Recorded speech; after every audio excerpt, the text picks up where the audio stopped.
ya, porque el tema de hoy día les interesa harto porque tiene que ver con el cuidado directo con los usuarios en el sentido del área netamente de enfermería, ¿ya? Denme un segundo.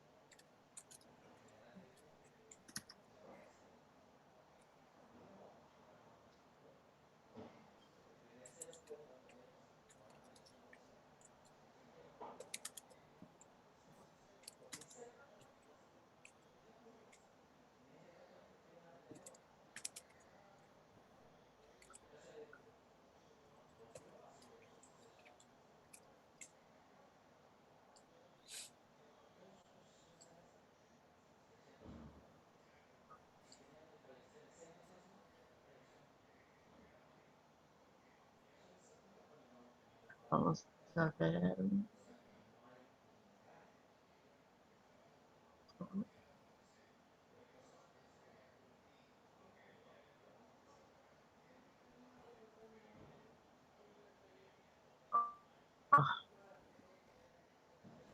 Denme un minuto que tengo problemas con la red.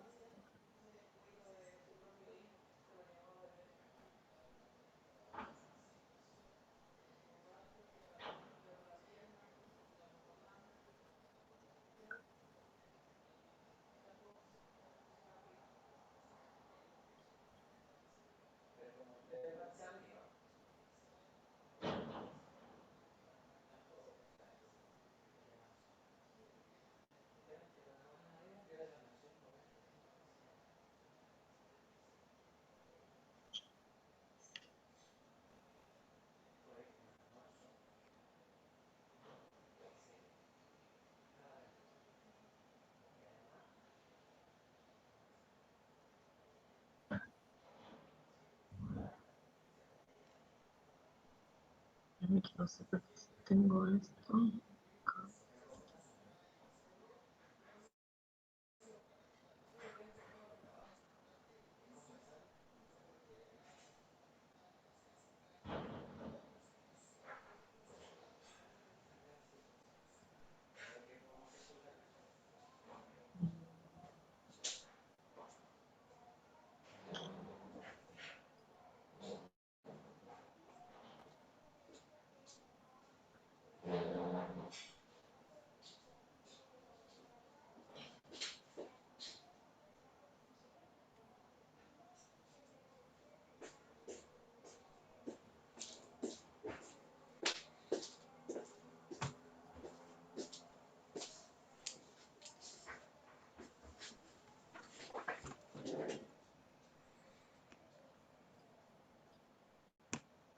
Hoy. ¿Se ve el PPT o no? No, o sea, se ve una carpeta, lo que está mostrando la Ya, carpeta. espera. Sí.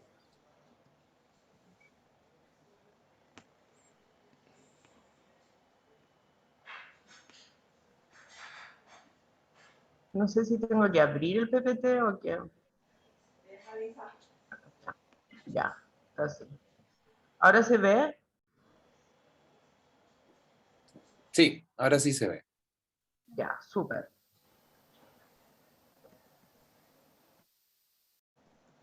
Ya, lo que vamos a ver hoy día, vamos a partir viendo, vamos a ver 3 cuidados específicos de lo que significa la atención de enfermería. Vamos a ver los cuidados de la piel, y los cuidados de la piel los vamos a asociar netamente con lo que más nos interesa, que tiene que ver con la prevención de las lesiones por presión.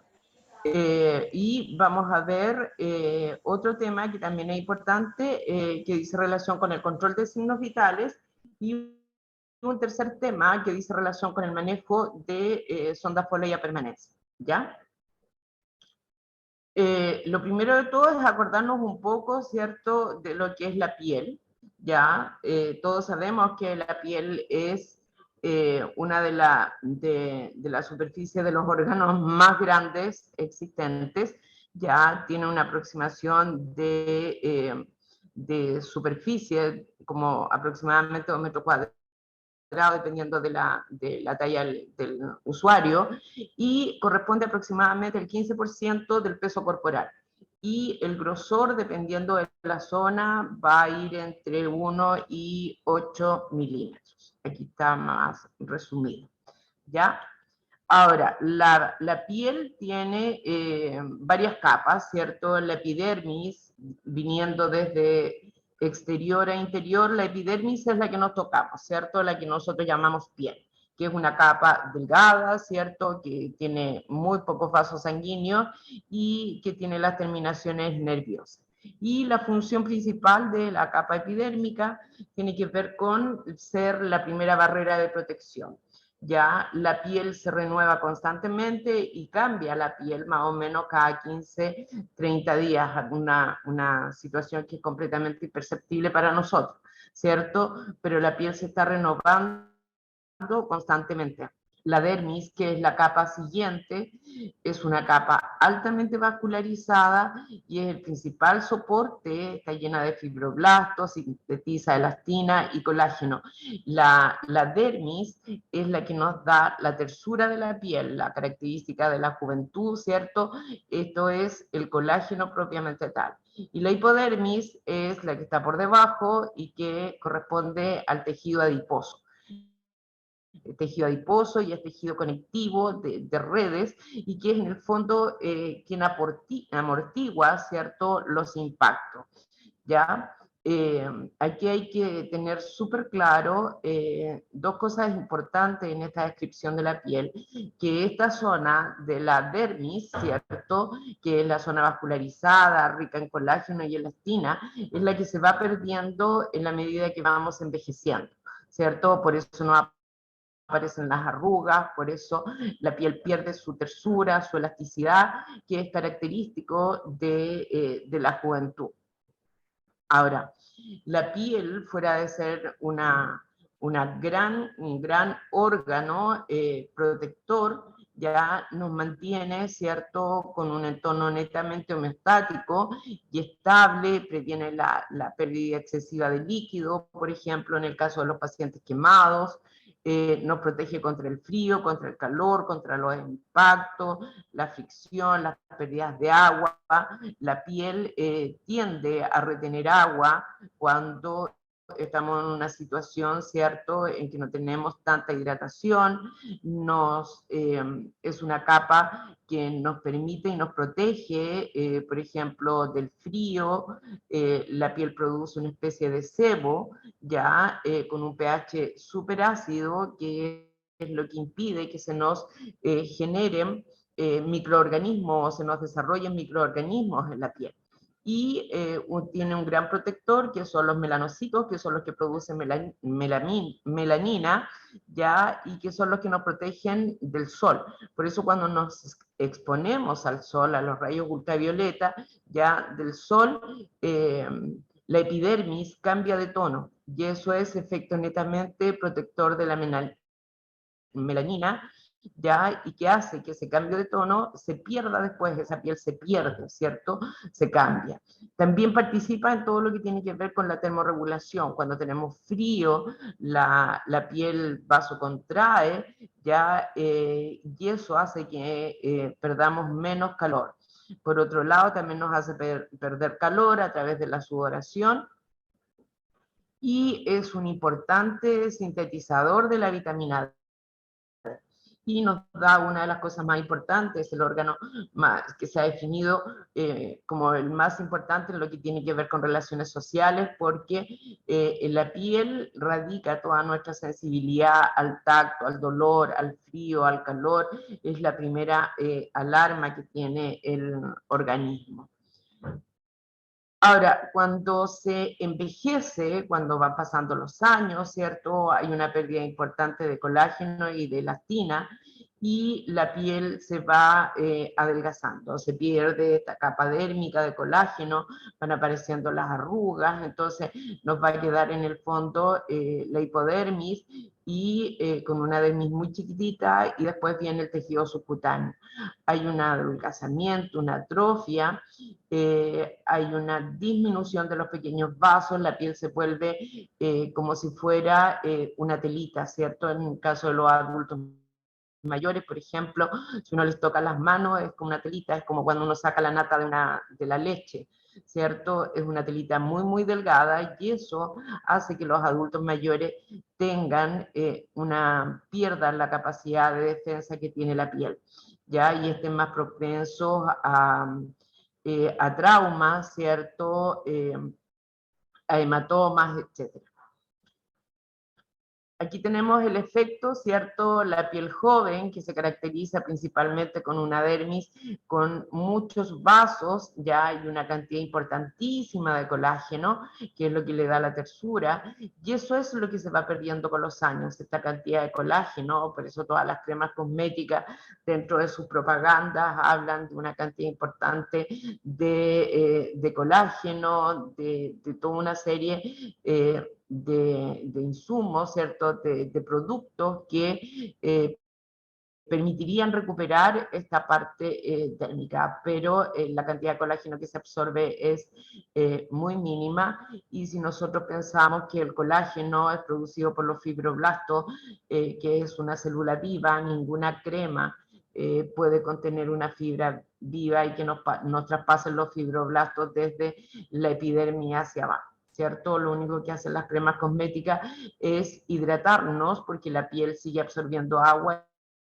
y eso da la sensación de una mayor tersura.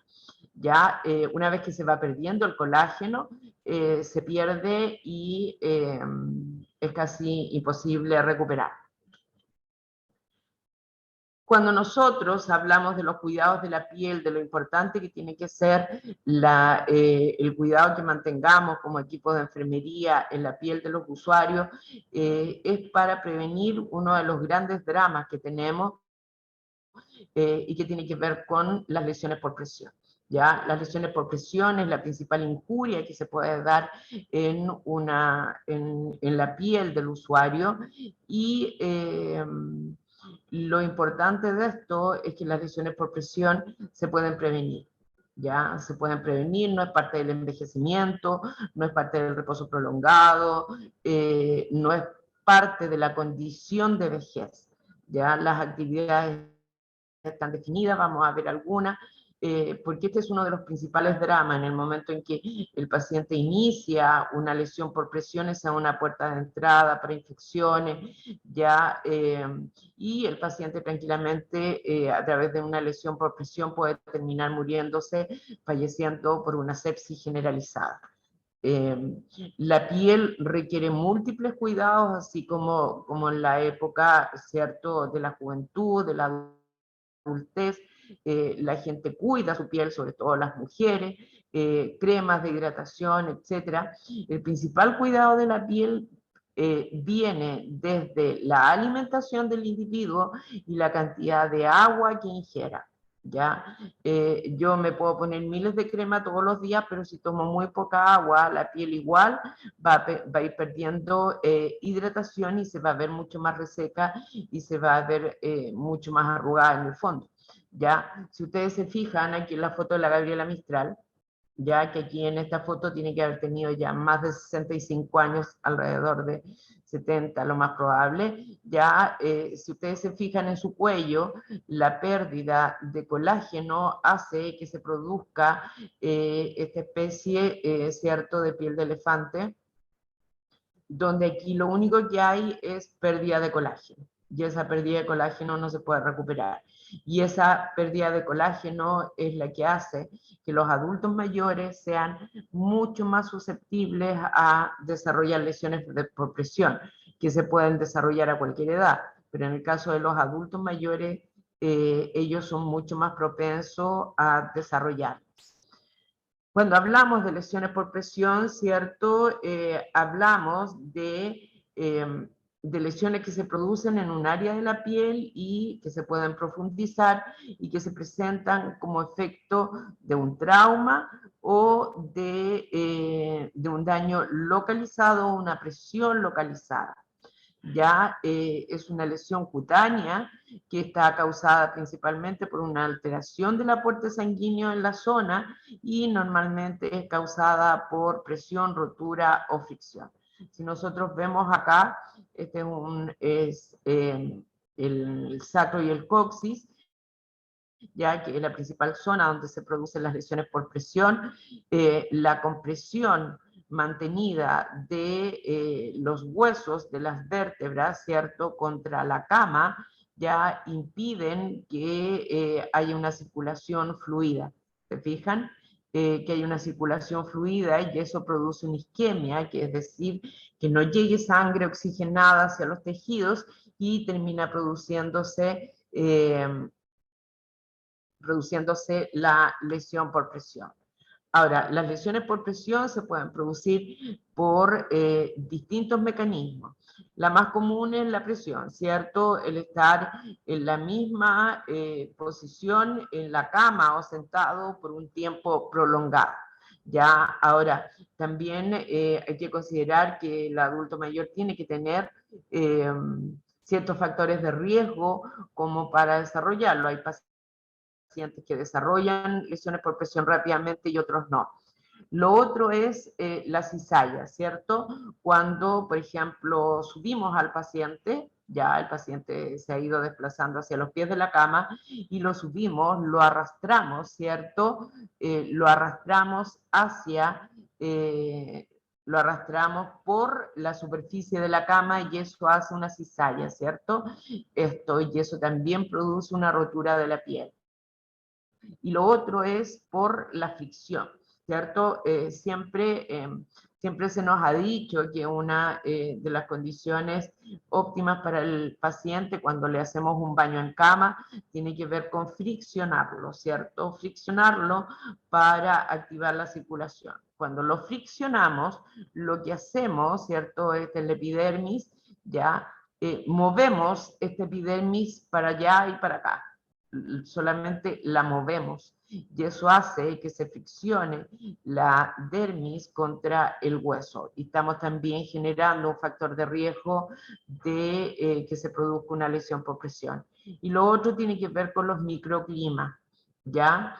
Los microclimas que están dados principalmente, por ejemplo, todas las camas, habitualmente en los hospitales y en las instituciones, son colchones forrados por un hule, ¿cierto? Un plástico, ya, lo cual guarda humedad, aumenta la temperatura local, eso hace que aparezcan microorganismos y esos van destruyendo netamente esta primera capa de la piel.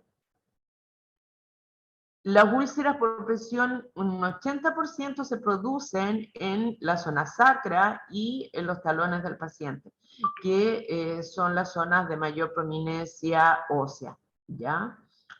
Ahora, según la posición en la cual yo acueste al paciente, voy a tener, si está de cúbito dorsal, ¿cierto? Si está mirando el techo, los talones se van a escarar, el sacro, los codos, los omóplatos y la cabeza, que son los principales puntos óseos de apoyo.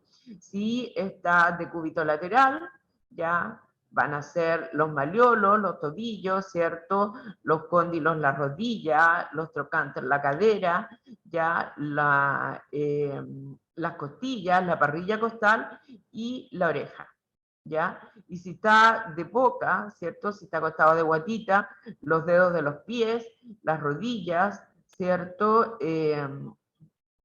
Puede darse los genitales, sobre todo los hombres, y en las mamas, en la condición de las mujeres, en el acromion, ¿cierto? Que es el hombro, y en la frente, ¿ya? Ahora, no solamente se producen lesiones por presión en el paciente que está encamado, también se producen lesiones por presión en los pacientes con... Ah, parece que hay una compañera que está pidiendo autorización para entrar, JP. También se producen en los pacientes que están en silla de ruedas, ¿cierto? Habitualmente ellos se escaran en los isquion, ¿cierto? En los glúteos, en las crestas ilíacas, en las caderas, en los omóplatos, zonas de apoyo, popliteo y en los pies. En ambas situaciones, ya la característica es un reposo permanente. Uy, ¿qué pasa con esto? Ahí está.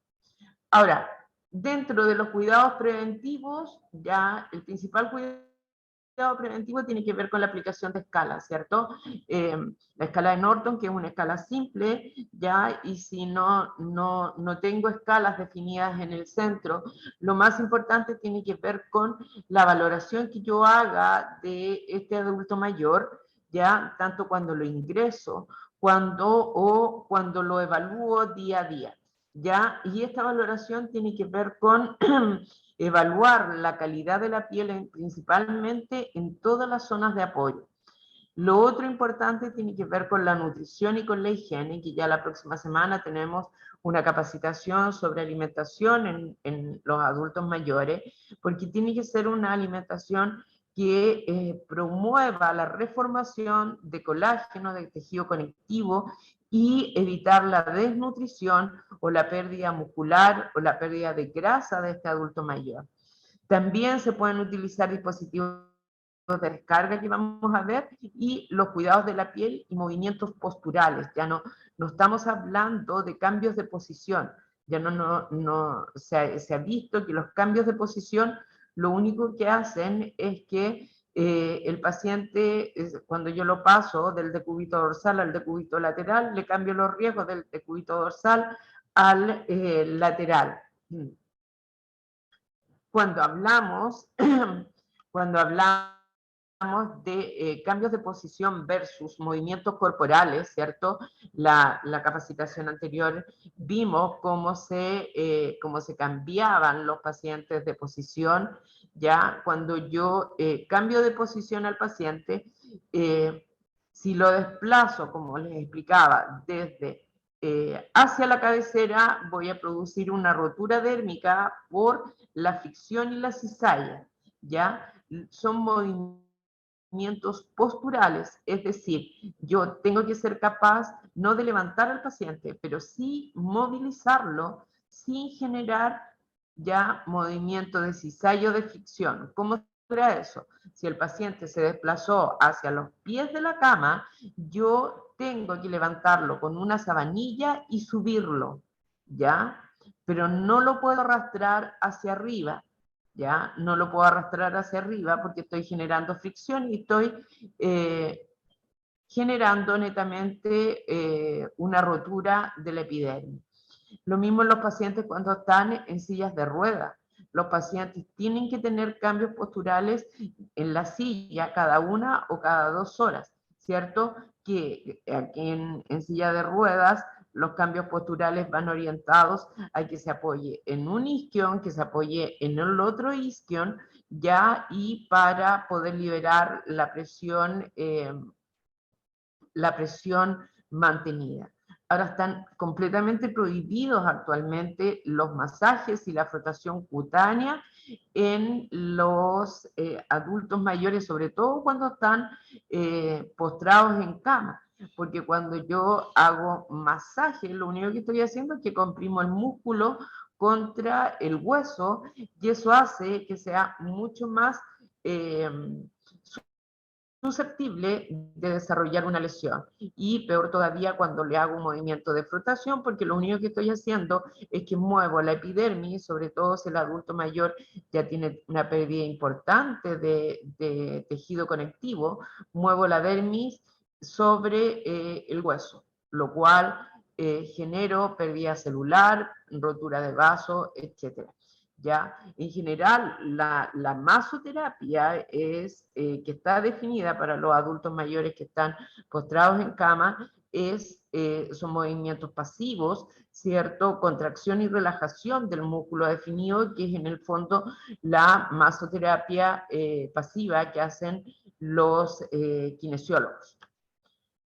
Ahora, con respecto a la nutrición, ya es importantísimo para la reparación de la piel la presencia de proteínas y vitaminas claves para la generación de nuevas células como son la vitamina C y el zinc.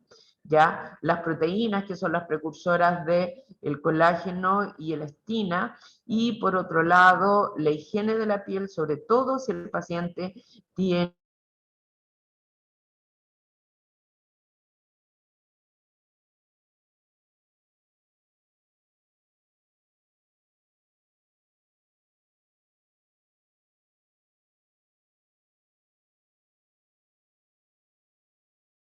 ¿cierto? La piel del anciano se torna tan delicada como agua. A la vez, cambio de pañal pasar porque un contacto directo con la piel. Entonces, eso termina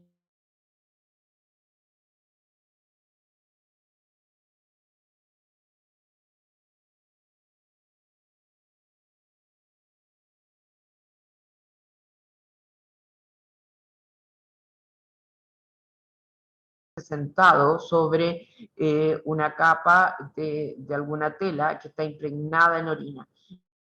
Entonces un adulto mayor debería tener un cambio de pañal como máximo cada 3 horas. ¿Ya? Eso es súper importante si queremos prevenir la aparición de estas lesiones. Ahora, los dispositivos de descarga, ¿cierto? Pueden ser locales o generales. Ya locales pueden ser los colchones de agua, ¿cierto? O dispositivos de descarga, ¿cierto? Como por ejemplo la férula. Ya, y generales tenemos los colchones antiescara.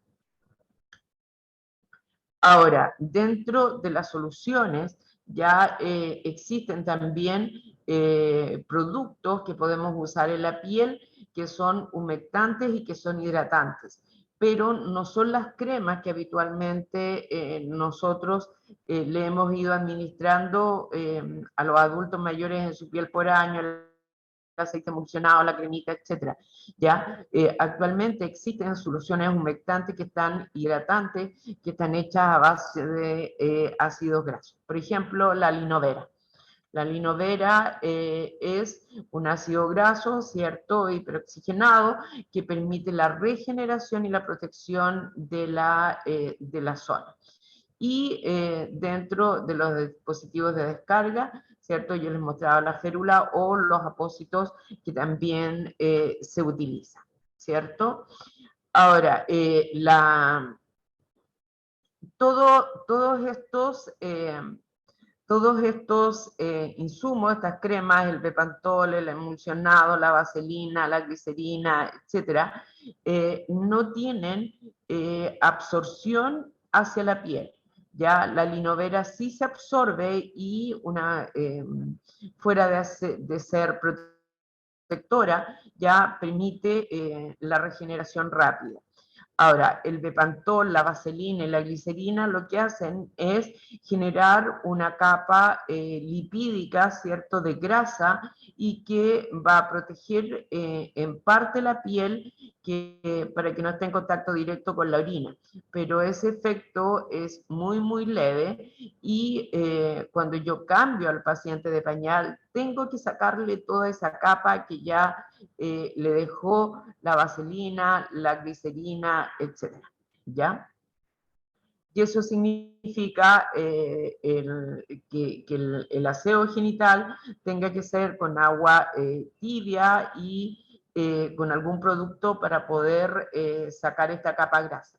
Porque si yo no saco esta capa grasa y vuelvo a poner el pañal, se va acumulando esta capa que ya está contaminada con las bacterias que trae la orina. Ahora, los hidratantes que yo les hablaba, ¿cierto? Como la anolina, como los aceites vegetales, ya penetran un poco más profundos. Y ya los hidratantes fisiológicos, como la linovera, que es como la más común, y hasta cierto punto la más asequible, ¿cierto? Porque el ageo, que es otro componente, es relativamente caro. Los apósitos que todos hemos utilizado, ¿cierto? Son dispositivos de descarga local que se colocan, ¿cierto?, sobre la zona que está mucho más expuesta y de mayor riesgo. Ya hay de todo tipo, hay espuma, hidrocoloide, hay coderas, taloneras, piel, etc. ¿Qué es lo importante de esto? Lo importante es que efectivamente el parche, una vez que se utilice, si ponemos un duodem, sobre el duodem hay que poner un tegadem para que el duodem no se moje, ¿ya? Y no pueden ser eternos, hay que ir evaluando para ir cambiándolo. Ya, lo mismo, por ejemplo, cuando usamos coderas, taloneras, o cuando los pacientes, sobre todo los pacientes que tienen, que están en silla de ruedas y usan las pieles de cordero, ya hay que ir evaluando que efectivamente no se esté produciendo lesión. Es bastante común que el paciente se le instala, por ejemplo, la talonera, ya, y no se vuelve a revisar nunca más el pie del paciente. Cuando se le saca la talonera, tiene igual la lesión por presión. Hay que ir evaluando porque la talonera también ya es un dispositivo que va a ejercer presión. Y dentro de los colchones antiescara, ¿cierto? Actualmente hay colchones modernísimos, todos conocemos el de bolita que se inflan, que se desinflan, que ya se ha considerado que son más perjudiciales que efectivos porque el inflar, desinflar ejerce un grado de presión. Actualmente los de pelotita que conocemos todos son los no dinámicos. Actualmente los colchones antiescara óptimos son aquellos que son dinámicos, es decir, es un colchón como este negrito de acá, ¿cierto? Un colchón que yo acuesto al paciente y una vez que el paciente está acostado, yo lo inflo, ¿ya? Entonces, ¿cuál es el efecto del colchón? Si el paciente se da vuelta, se inflan y se desinflan estos cuadraditos dependiendo de donde haya más y menos presión, ¿ya? Y los colchones líquidos, las camas de agua, ¿cierto? Porque no hay una presión mantenida como los colchones de pelotita, ¿cierto? Se ha visto, por ejemplo, que los pacientes hacían lesiones por presión en la espalda, donde se inflaba y se desinflaba el huevito del colchón. Ahora, ya una vez que se nos ha producido la escara, ya es súper importante valorar la etapa en que está la lesión, ya, porque dependiendo de la etapa yo la voy a clasificar, dependiendo de su aspecto, etcétera, etcétera, ya, y voy a definir exactamente cuáles van a ser los insumos o a través de qué lo voy a curar. ¿Cierto? Yo tengo dos posibilidades, o lo curo en forma clásica con un suero fisiológico y limpio con suero fisiológico, o lo trabajo con curaciones avanzadas. Ya, si yo tengo formación en curaciones avanzadas, sí puedo utilizar, ¿cierto?, los distintos apósitos, ¿ya? Porque si no tengo formación, chicos, puedo utilizar un producto en forma errada y puedo causar más daño, ¿ya? Y profundizar mucho la lesión. Ustedes saben que hay apósitos que son debridantes, hay apósitos que son cicatrizantes, etcétera, etcétera, pero tengo que tener claro en qué momento lo tengo que usar, cuándo lo tengo que usar, cuánto tiempo tiene que estar puesto el apósito, etcétera. Ahora, una de las cosas más importantes que hay que evaluar tiene que ver con el dolor asociado a la lesión por presión.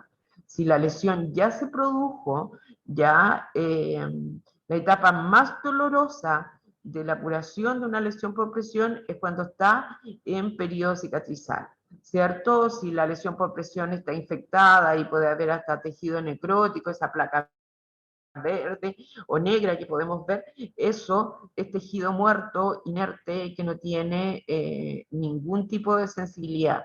En cambio, cuando la lesión por presión está en una etapa de cicatrización, cuando la vemos rojita, ¿cierto? Están expuestos todas las terminaciones nerviosas, por ende, el paciente va a tener mucho, mucho dolor, ya, y es importante medicarlo previamente con algún tipo de analgesia para que esto no termine siendo la curación una tortura china.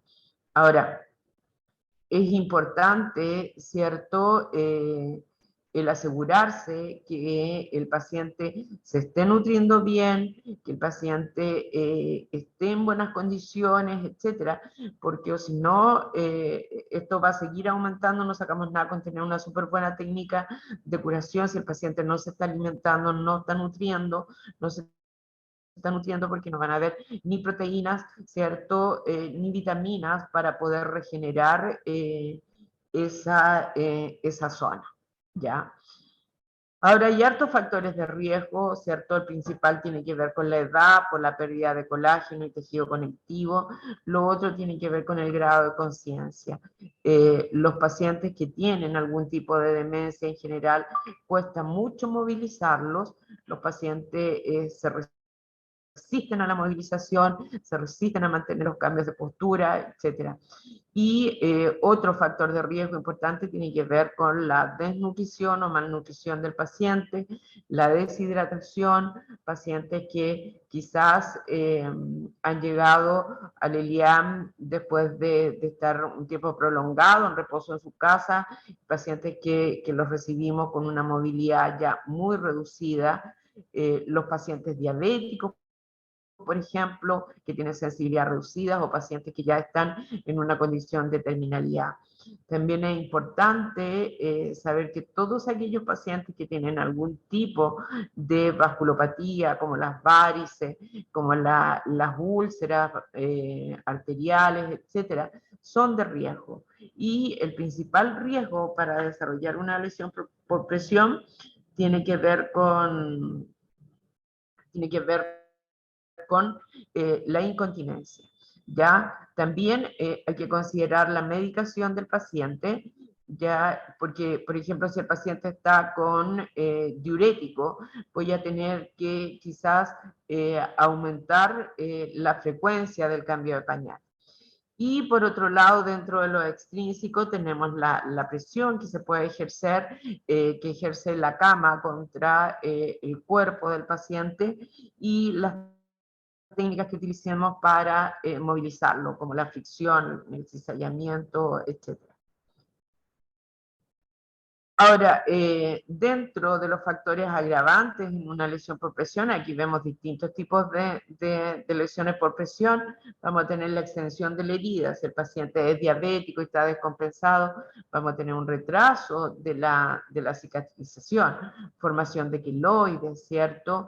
Pacientes que las lesiones por presión se les infectan y pueden llegar hasta hacer una osteomielitis, la formación de los abscesos, la fístula, y el paciente se puede llegar a morir de una septicemia, ya cuyo foco de entrada fue netamente esta lesión por presión. Ya. ¿Dudas con respecto a esto? ¿Preguntas antes de que pasemos al otro tema?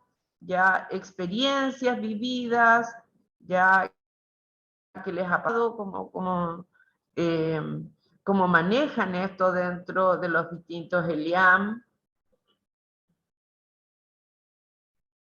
¿Los escucho o los leo por el chat si no están con micrófonos, chicos?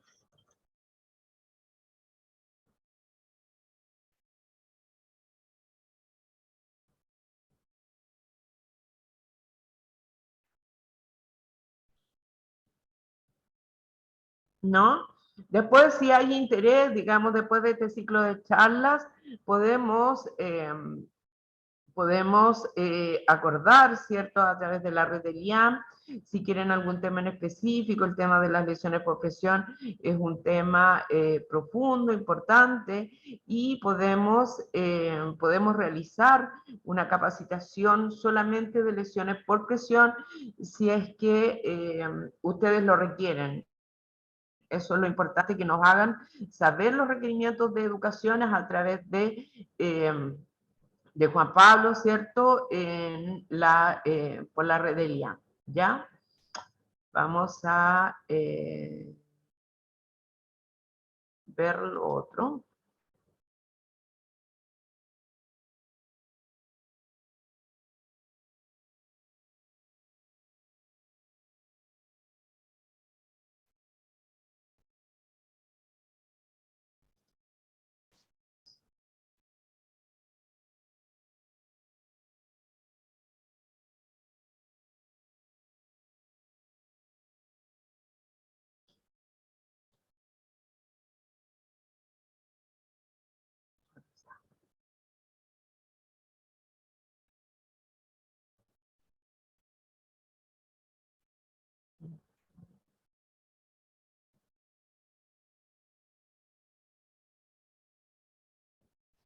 ¿Se ve? ¿Se ve el PPT?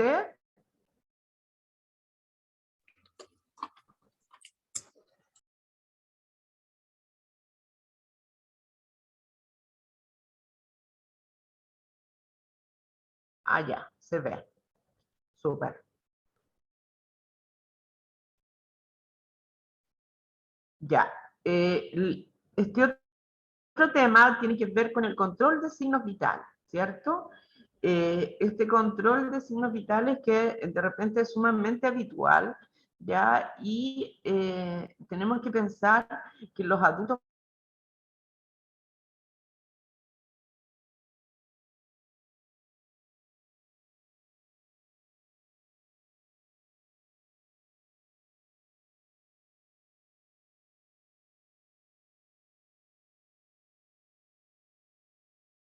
un recordatorio de las cosas que tenemos que considerar, ¿cierto?, para tener un buen control de signos vitales. Es cierto que las residencias ya de adultos mayor no son un hospital, por ende yo no debería tener un control de signos vitales cada 12 horas, cada 8 horas, etcétera. Ya, si el paciente está compensado, habitualmente en el IAM se le controla una vez en el día los signos vitales, ya, y en el caso de encontrar alguna alteración podemos repetirlo ya cada cierto rato para saber si efectivamente vamos a llamar a una unidad de urgencia o vamos a llevar al adulto mayor alguna urgencia.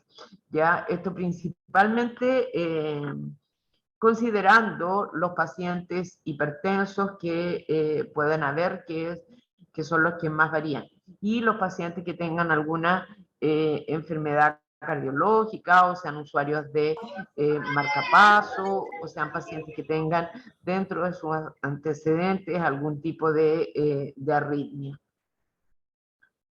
¿Cuáles son los signos vitales que nos interesan y que deberíamos controlar siempre? Ya es el ritmo cardíaco, la frecuencia cardíaca, la frecuencia respiratoria, la temperatura, la presión arterial y la saturación de oxígeno. Sobre todo nos interesa la parte de la saturación de oxígeno porque los adultos mayores son mucho más susceptibles a las patologías respiratorias y cuando el adulto mayor está cursando una patología respiratoria, él no tiene una reserva respiratoria fuerte. Por eso los adultos mayores caen tan rápidamente en una insuficiencia respiratoria y caen a conexión con ventilación mecánica, etc. Esa fue una de las razones, ¿cierto? Porque la primera ola de COVID, ya la mayor mortalidad fue en relación con los adultos mayores, porque su reserva funcional, ¿cierto? Su capacidad de lucha de su sistema respiratorio ya está muy envejecido, ¿cierto? La capacidad de expandir el tórax, ya de aumentar la frecuencia cardíaca está mucho más enlentecida, por eso un adulto mayor, una de las principales causas de muerte tiene que ver con patologías respiratorias. Vamos a ver la presión arterial. Cuando yo estoy tomando la presión arterial, estoy midiendo la fuerza con que la sangre choca en las paredes de las arterias. ¿Ya? Eso es lo que yo mido, eso es lo que yo siento como latido, ¿cierto? ¿Y por qué lo siento en las arterias? Porque las arterias, ¿cierto? Se pueden extender o son elásticas, tienen una capa muscular, entonces son elásticas y reaccionan, ¿cierto?, frente a este torrente sanguíneo.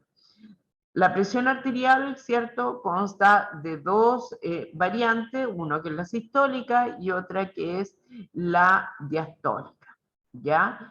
La primera presión, que es la sistólica, que es la que marca cuando el ventrículo expulsa la sangre al resto del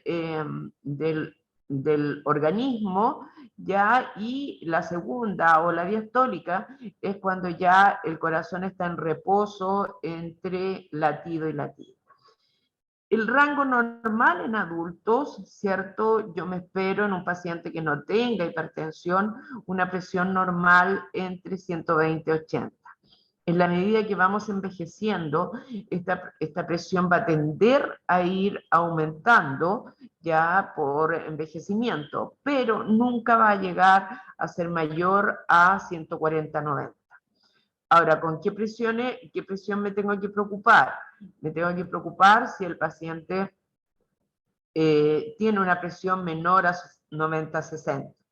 Y si el paciente es hipertenso, ya me tengo que preocupar de rangos por sobre los 140/90 si el paciente está con medicamentos para bajar la presión, porque quiere decir que los medicamentos no están haciendo efecto o el paciente le falta más dosis, ¿ya? Y otro de los problemas tiene que ver con los pacientes hipertensos, es que cuando van adelgazando tanto, van perdiendo masa muscular, etcétera, etcétera, puede ser que la dosis que le indicaron cuando tenía 40 años no sea la misma y el paciente va a tender a presiones muy bajas, muy bajas, muy bajas. Si un adulto mayor es hipertenso, no debería manejarse con una presión menor, ¿cierto?, a 130/80 o 140/90. Ese es el rango. Si un paciente hipertenso con medicamento llega a una presión de 90/60, me tengo que preocupar, ¿ya? Ahora, cuando yo voy a tomar la presión arterial de este paciente, ya tengo que tener en cuenta dos cosas. Si el paciente está sentado, que es lo ideal, ya, en primer lugar, no dialogar con el paciente. El diálogo, el que el paciente hable, hace que aumente la presión. Su brazo, como lo muestra el diagrama, tiene que estar apoyado y tiene que estar apoyado a la altura del corazón. El manguito se coloca sin ropa, ¿ya? Sin ropa, a piel desnuda, o sea, tengo que descubrirle el brazo donde voy a tomar la presión. El brazo está extendido, relajado, con la palma de la mano mirando hacia arriba, con las palmas expuestas. ¿Ya? El mango de presión lo tengo que colocar en el punto medio entre el hombro y el codo, ¿ya? Y el mango tiene que dar la vuelta, media vuelta más, o sea, yo lo engancho y me tiene que alcanzar a cubrir la mitad o por lo menos 2/3 del brazo nuevamente.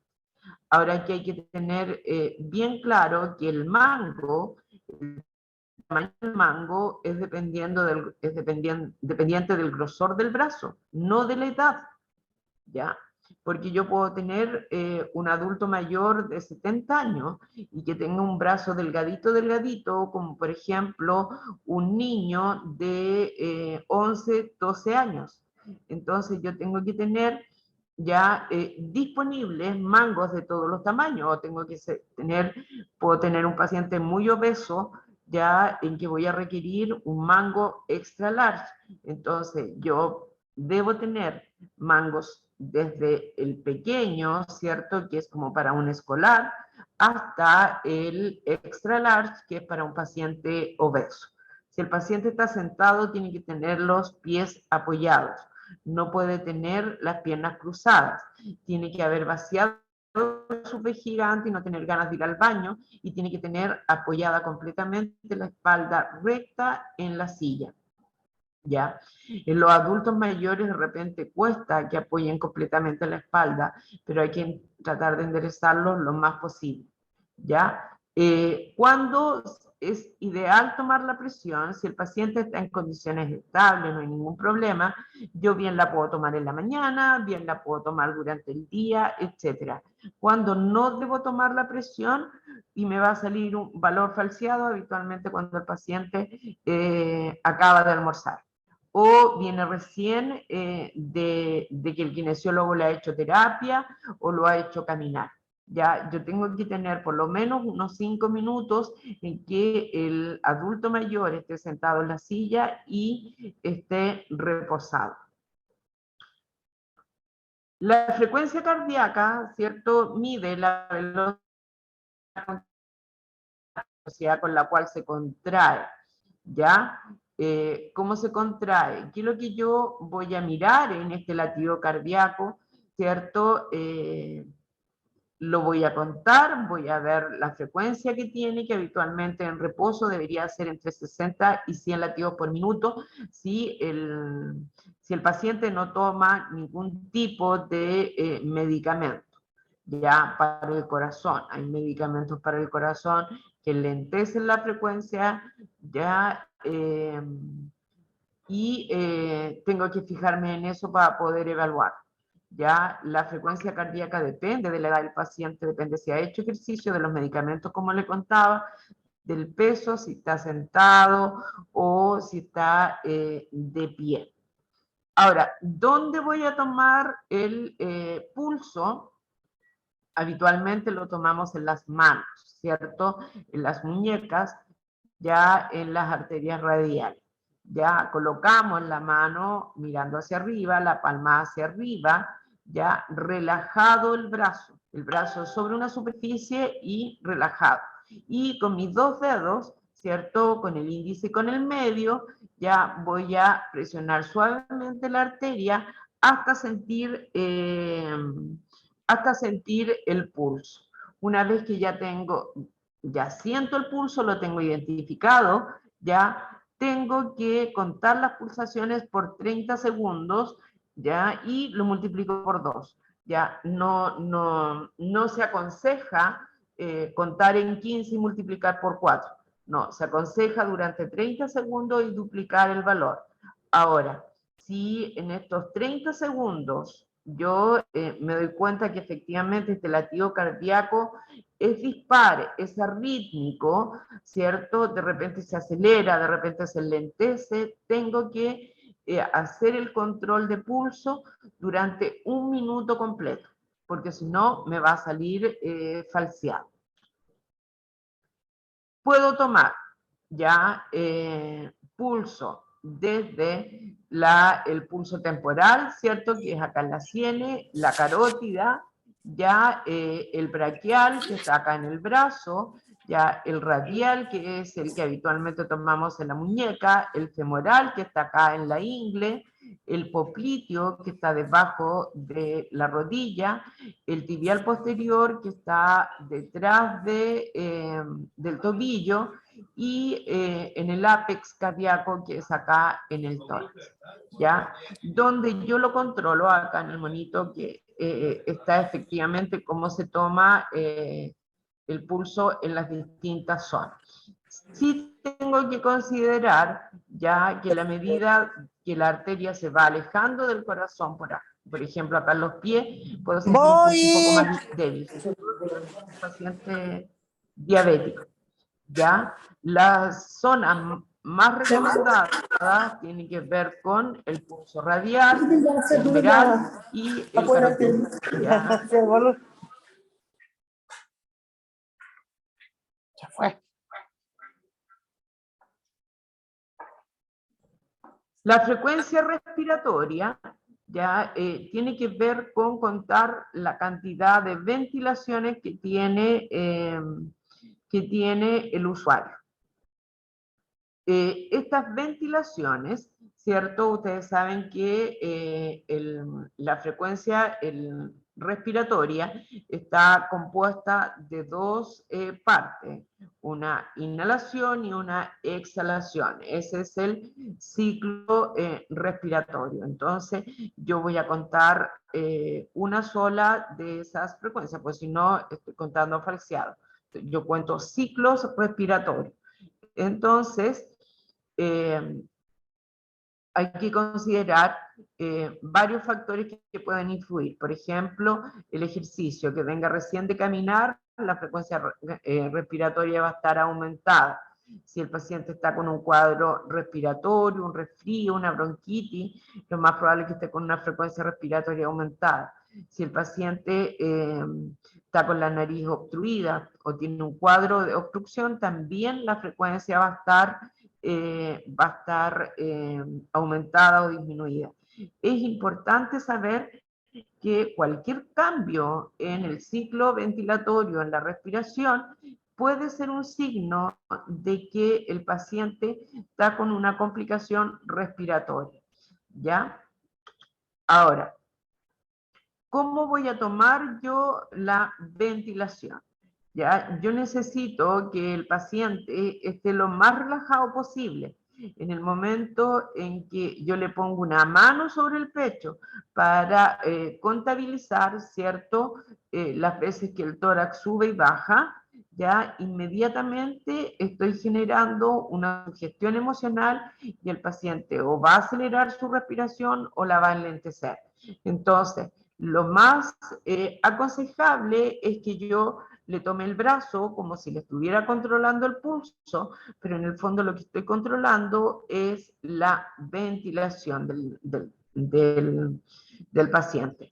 Ahora, es importante, fuera de contar la cantidad de ventilaciones, es importante también describir la ventilación que tenía el adulto mayor. Por ejemplo, si es una ventilación con si es una ventilación superficial, si es cortita, si el paciente tiene un componente cianótico, si tiene azulito alrededor de la boca, las extremidades de los pies o las yemas de los dedos, ¿ya? Si el paciente respira y después se queda en apnea, que es un tipo de respiración especial, ya es importante también ver el tórax cómo se mueve, ya si está usando los músculos accesorios, que son los músculos que están entre las costillas, y vemos como si el tórax se moviera como un fuelle, ¿cierto? Ya está con esfuerzo ventilatorio. También es importante describir todo eso. Cuando los pacientes están con cuadros respiratorios, la frecuencia respiratoria y las características de esta son una información vital como para saber cómo va evolucionando el paciente. La temperatura, ¿cierto? Es la temperatura que tomamos habitualmente, nosotros tomamos temperatura en piel, ¿ya? Que nos da, es un reflejo de la temperatura que podría tener el paciente en su interior. Ahora, como es una temperatura que tomamos en piel, hay que considerar ciertos factores, como por ejemplo que el paciente esté muy sobreabrigado, que la temperatura de la pieza esté muy alta, etc. Ahora, en el ser humano, la temperatura normal que vamos a considerar va de 36,6 a 37,5. Entre 37,5 y 38 lo vamos a considerar subfebril. Sobre 38 lo vamos a considerar febril. Bajo 36 lo vamos a considerar hipotérmico, ¿ya? Y bajo 35 vamos a considerar una hipotermia grave, ¿ya? Los dos extremos, ¿cierto? La temperatura sobre 38 grados quiere decir que puede haber, el paciente esté cursando con un proceso infeccioso o bien esté cursando con una patología que esté comprometiendo, ¿cierto? Un cuadro infeccioso.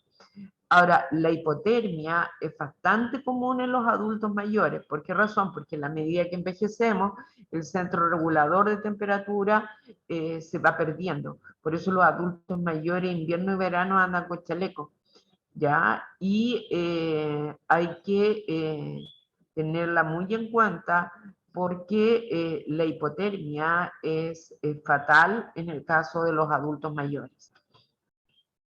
Se utiliza un termómetro de axila, que es el que está en imagen, que es un termómetro con bulbo. El bulbo es la puntita, ¿cierto? Entonces, lo que tenemos que hacer es colocar el termómetro debajo de la axila, justo en el centro, ¿ya? Justo en el centro, y observar que el mercurio suba para determinar efectivamente si está marcando o no está marcando, ¿ya? Una vez que el termómetro para de marcar, ahí debemos retirar. Aproximadamente uno espera alrededor de 5 minutos. Ahora, es importante, sobre todo en los adultos mayores, que el hueco axilar es profundo por la pérdida de tejido graso, ya que si colocamos el termómetro, y lo colocamos y lo dejamos, habitualmente no marca. El bulbo tiene que estar en el hueco axilar como para poder controlar esa temperatura. La saturación de oxígeno ya me determina efectivamente qué grado de oxígeno está llegando a la sangre. Ya lo normal es que llegue aproximadamente, marque entre un 95 y un 100%. Ya cuando marca menos de 90, estamos hablando de una hipoxemia y habitualmente observamos al adulto mayor con dificultad respiratoria, con mareos, con debilidad, etc. Y ya una hipoxemia severa en que debemos preocuparnos porque ya el paciente requiere oxígeno es menor a 80. Todos los adultos mayores que estén cursando con un cuadro respiratorio deben ser controlados con oximetría de pulso. Ya el oxímetro es un dispositivo chiquitito, hay de varios modelos, este es uno de los más prácticos, en que el paciente introduce su dedo índice, ¿ya? Y marca la oxigenación, que es lo importante, que la uña no debe tener esmalte, porque esto funciona con un haz de luz que cruza, ¿cierto?, de lado a lado la yema del dedo, ¿ya? ¿Dudas con esto?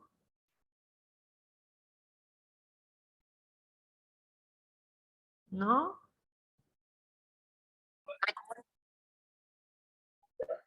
¿No? Ya. Seguimos entonces con... gracias, Miguel. Vamos con la próxima presentación, que tiene que ver también con un tema que igual puede ser que en algún momento requiere también una capacitación especial, que tiene que ver con el manejo de la sonda Foley. ¿Ya?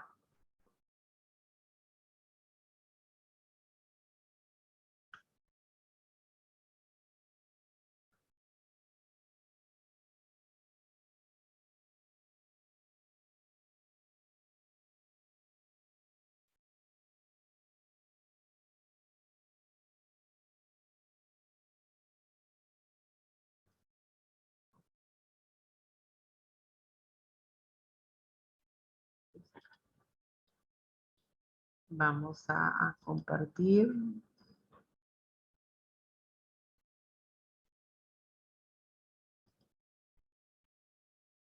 Ya, me cuentan si no se ve.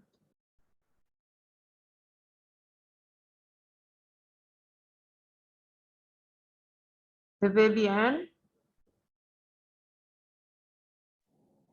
¿Se ve? Ya, súper. Ya, vamos a ampliar entonces la presentación. Ya. Vamos a ver en lineamientos generales lo que significa el manejo de las ondas urinarias, ¿cierto? Sobre todo enfocado y sobre todo orientado a los pacientes que tienen sondas Foley a permanencia, ¿ya? ¿Qué son las sondas? ¿Qué son las sondas urinarias? ¿Ya? O qué es el sondeo urinario propiamente tal. Yo voy a tener, ¿cierto?, dos tipos. Voy a tener el sondeo urinario permanente, cuando el paciente queda con una sonda Foley a permanencia, y voy a tener, por ejemplo, los cateterismos vesicales, que son intermitentes. Por ejemplo, hay pacientes parapléjicos que se realizan cateterismos intermitentes, ¿cierto? Porque obviamente la lesión medular les comprometió la vejiga. Y el cateterismo vesical ya es la introducción de una sonda a través de la uretra hasta la vejiga, ya con el objetivo de evacuar la orina contenida, ¿cierto?, en la vejiga. Y esto esta orina se puede acumular porque ya sea que el paciente tiene un problema netamente de esfínter y ya no controla el esfínter por la edad. Entonces, es importante cuando los pacientes son incontinentes, ya quiere decir que los pacientes no son capaces de retener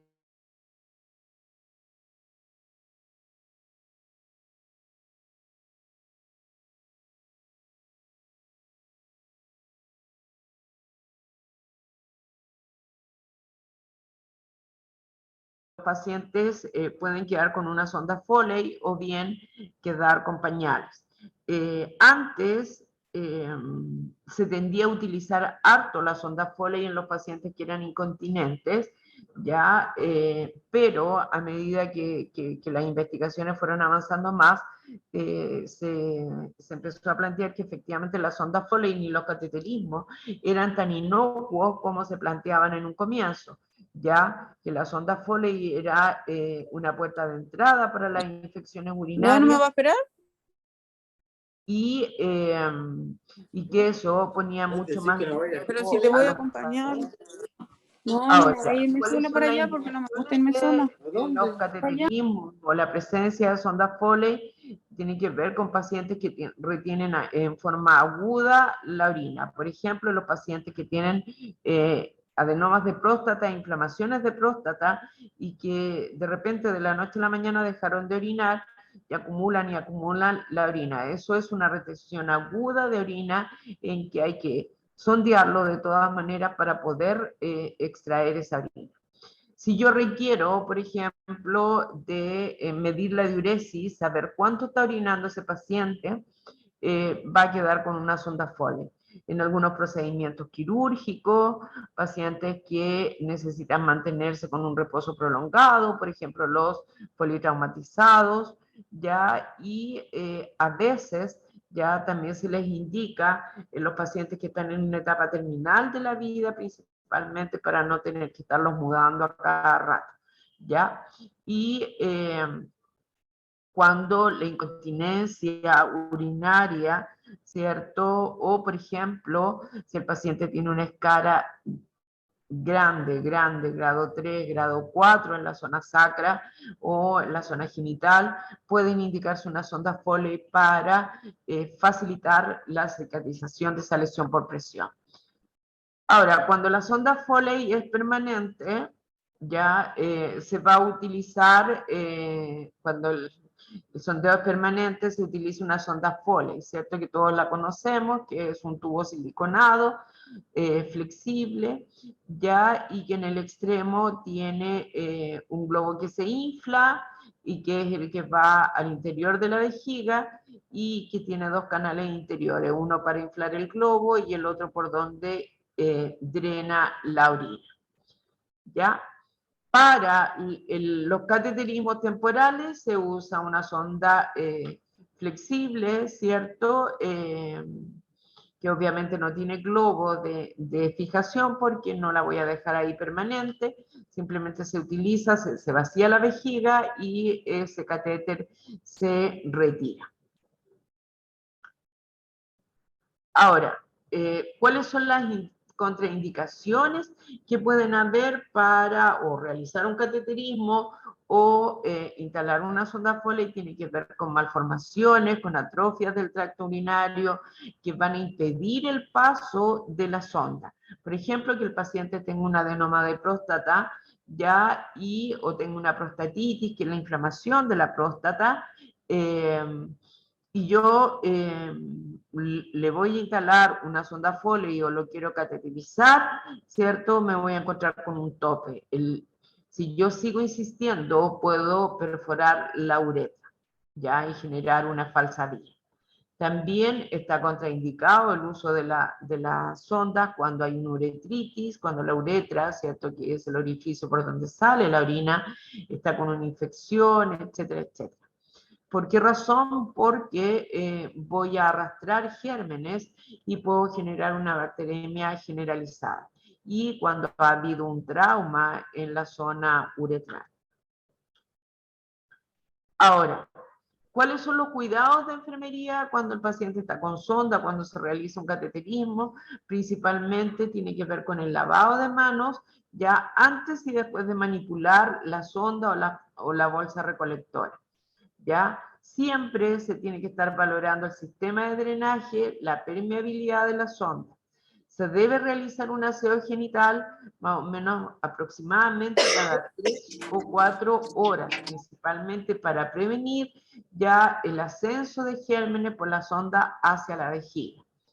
Hay que mantener el catéter urinario permanente o la sonda Foley bajo el nivel de la vejiga, porque si está más alto, ya la orina se va a tender a devolver hacia la vejiga y eso va a generar un caldo de cultivo. Se debe fijar la sonda o el CUP o el catéter urinario permanente al muslo del paciente, ya principalmente si el paciente deambula, ¿ya? No puede andar el paciente, si el paciente deambula, la bolsa recolectora de orina tiene que tener las características de una piel negra, ¿cierto? Que son más angostitas, más delgaditas y se pueden fijar a la pierna del paciente, ¿ya? Porque el paciente no se puede levantar y andar trayendo en la mano la bolsa de orina, porque eso va a tender a que la orina se devuelva a la vejiga. El recolector nunca debe tocar el suelo, nunca debe tocar el suelo y nunca se debe desconectar el recolector de la sonda ya para ninguna cosa, salvo por indicación para tomar algún tipo de examen quizás, etc. El recolector tiene abajo un sistema de llave para vaciar la orina. Ahora, ¿cuáles son las complicaciones? ¿Cierto? Las complicaciones están dadas principalmente que la sonda se acode, que la sonda se tape, ¿cierto? Si hay pérdida sanguínea por la orina, que el paciente se tironee la sonda, ya, o que en alguna movilización del paciente se tironee la sonda y se salga, ya. Las complicaciones que puede dar tienen que ver con las lesiones por presión en la salida uretral, así como se producen lesiones en la nariz, ¿cierto? Con las ondas nasogástricas, con las ondas vesicales también. Y la más grave y la más común tiene que ver con la infección del tracto urinario. Vamos a ver un video ya sobre el manejo de la sonda, ¿ya?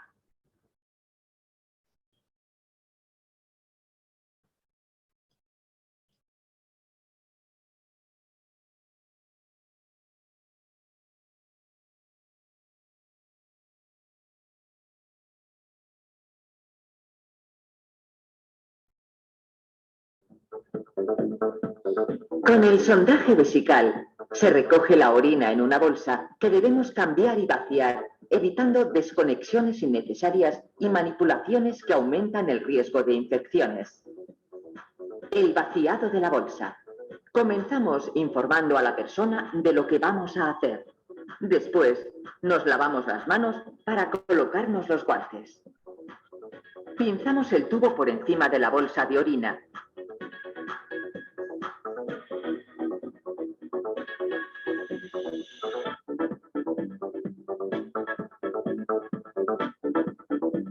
Y abrimos la llave de desagüe de la bolsa, vaciándola en una vacinilla o botella, colocando el extremo de salida de la bolsa dentro del recipiente.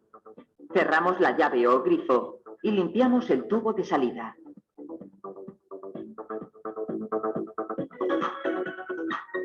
Finalmente, el tubo de conexión de la sonda con la bolsa.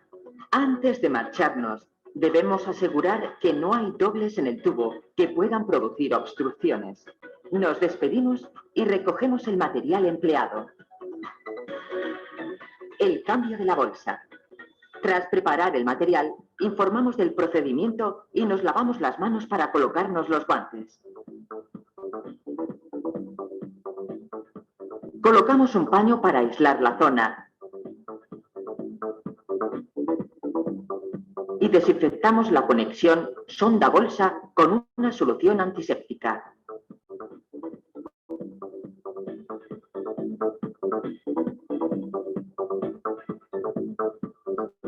Desconectamos la sonda del tubo de la bolsa colocando el tapón para que no se escape la orina.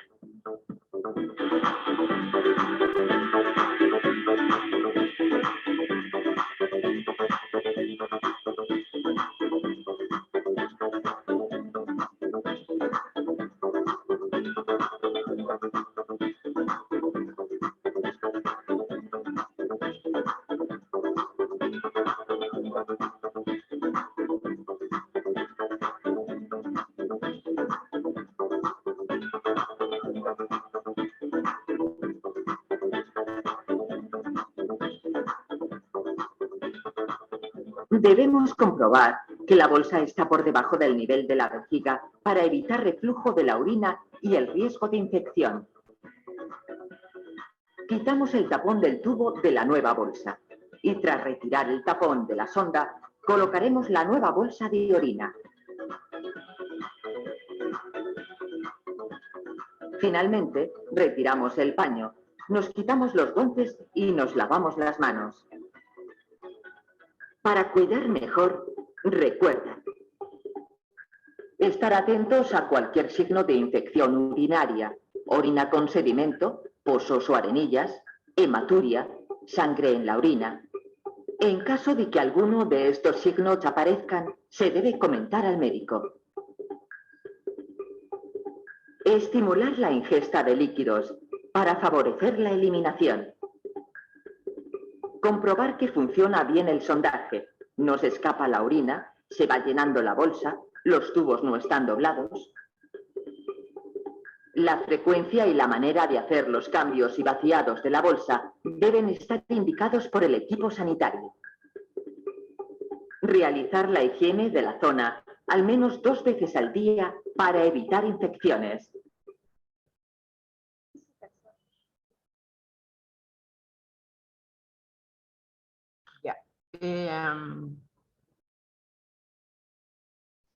¿Tenemos alguna duda?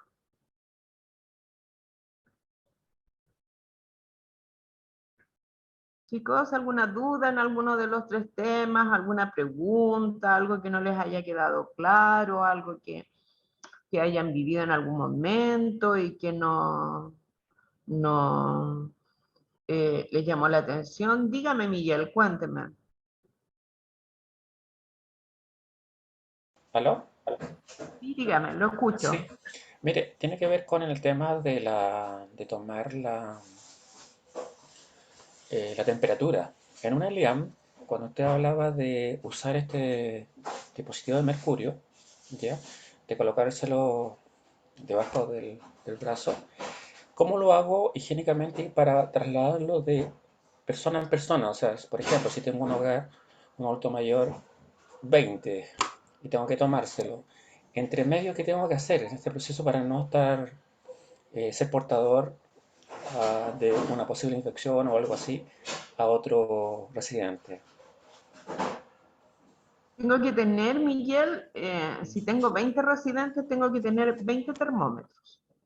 El termómetro es de uso individual, por eso en algunas residencias se utiliza algún otro tipo de termómetro que se pueda desinfectar, pero si uso termómetro de mercurio o bien uso termómetro digital, ya yo debería tener un termómetro por paciente.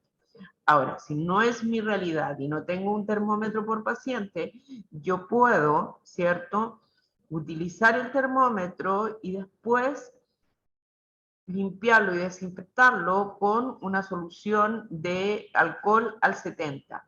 Pero no tengo solo que limpiarle la puntita, no me sirve tampoco dejar el termómetro en una mota de algodón llena de alcohol, no.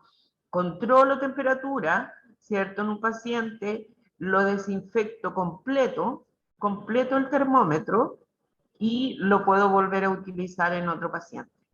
Ahora se está utilizando, se está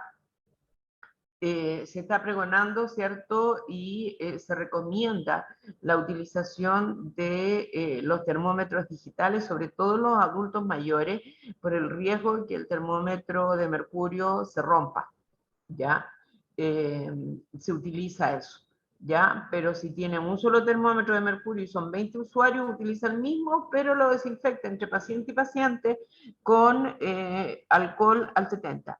Lo mismo que si usted toma la presión y tiene el mismo, un equipo, ¿cierto? Un solo equipo, ya usted tiene que ir desinfectando los mangos de presión entre paciente y paciente, porque si no se produce el mismo contagio. Lo que se hace muchas veces es que se coloca entre el mango y el brazo del paciente una especie de manguilla desechable, y eso impide que la piel del usuario toque directamente el mango para no estar contagiando entre un paciente y otro. Pero el alcohol al 70 es un súper buen desinfectante. ¿Le aclaré la duda, Miguel? Sí, muchas gracias. Muy amable, gracias. Ya. ¿Alguna otra duda del resto de los participantes?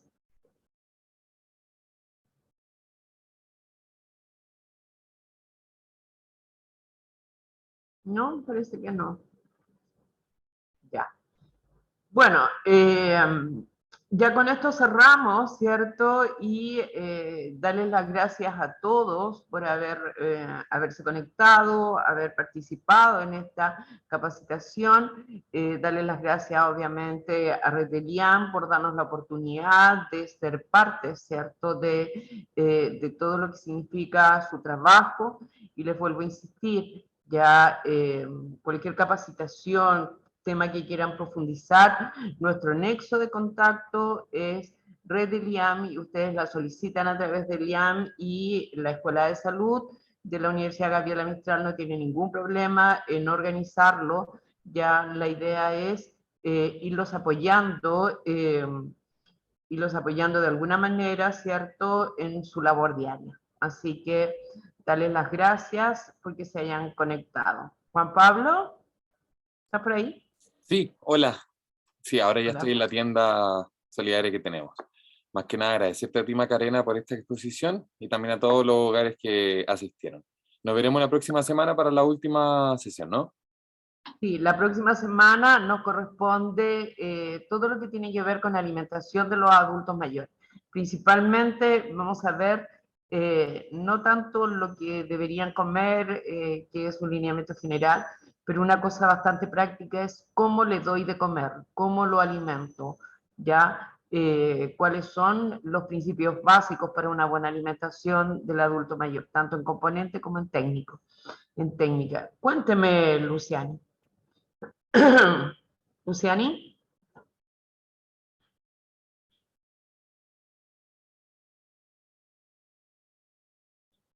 No, siempre trabajamos con el mismo link.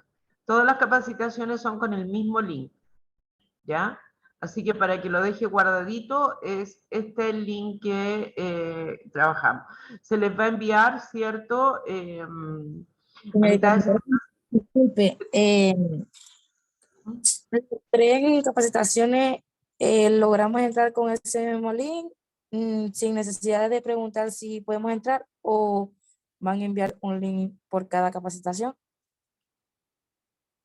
No, es el mismo link y siempre tiene que preguntar y pedir autorización porque la sala es de la red de Liam. Entonces, todos tenemos que pedir autorización y Juan Pablo nos autoriza para ingresar, ¿ya? Pero trabajamos siempre con este link. Les va a llegar un correo para que se inscriban ya nuevamente, que es que para nosotros nos sirve por registro de capacitación. ¿Ya? O sea, Eso. quiere decir que más luego, después de esta capacitación, ustedes nos enviarán a cada persona la invitación a la nueva capacitación que vamos a tener. Se entrega una invitación, le llega a la red al ELIAM. Juan Pablo Rey envía la invitación al ELIAM, que se hace masiva y extensiva hacia ustedes, y se les envía un correo en el cual ustedes se inscriban. Ok, muchas gracias. Excelente todo. Ya. Gracias. Ya pues, qué bueno que les haya gustado, que les haya sido útil y nos vemos la próxima semana. Muchas gracias y que tengan una muy buena tarde. Ya. Chao Juan Pablo, que estés bien. Cuídense. Chao, chao.